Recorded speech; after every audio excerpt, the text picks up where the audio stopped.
As I say in the book,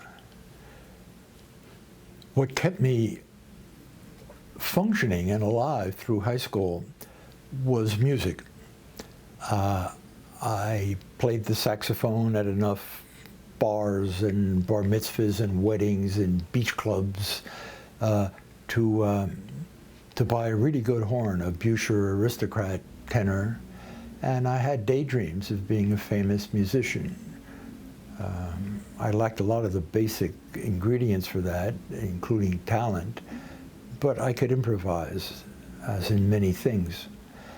And it kept me going. And when I got to Rutgers, I was in the jazz band, and I could avoid required ROTC drill by marching with my horn in uniform. In those days, all state universities had to require our reserve officer training for 2 years. I got straight D's. And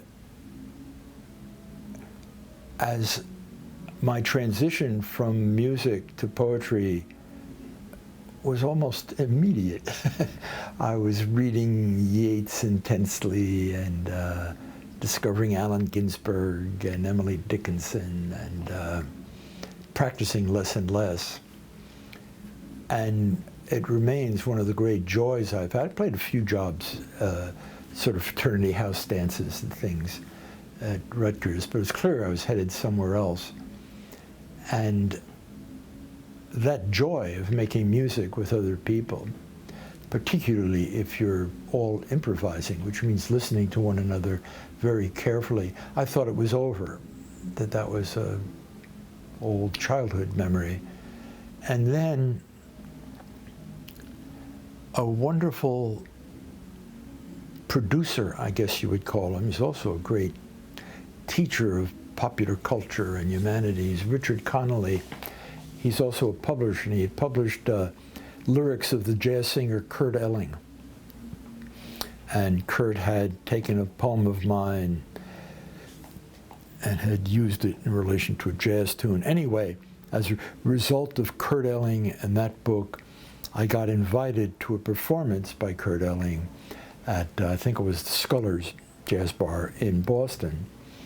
And Richard Connolly introduced me to Lawrence Hobgood, who at that time was the music director and pianist for Kurt. And we talked music, and Richard said, I have to get you two guys in the studio together. And Lawrence and I went to this studio, I think it was in Nyack, and Lawrence had studied my poems carefully, and he had little term papers he wanted to write about them. And fortunately, I said, you know what, let's not talk about the meanings of these.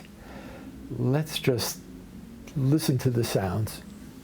And we went in there, and I was in the studio with the mic, and I could see Lawrence, and he just put the texts on the desk, I guess they call it, of the piano, and we played in a couple of senses of the word. And I think some of those tracks from that first day in the studio were actually on the CD Poem Jazz. I'm quite proud of them. And it's clear, it became clear, that what I'd really been trying to do in my poems was what I had wanted to do playing choruses of a tune, to establish the head and then take it somewhere else, and then make it all hold together in ways that are unexpected. Now it's going to have a bluesy feeling. Now it's going to be, you know, it's going to change, and yet it's going to be the same.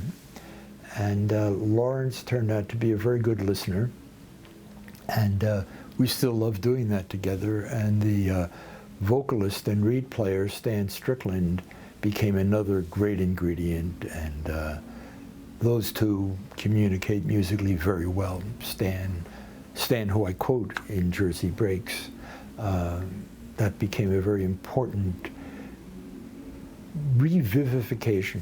I always say it's like the Shakespeare play where the person you thought was dead turns out to be alive 20 years later. That was poem jazz for me.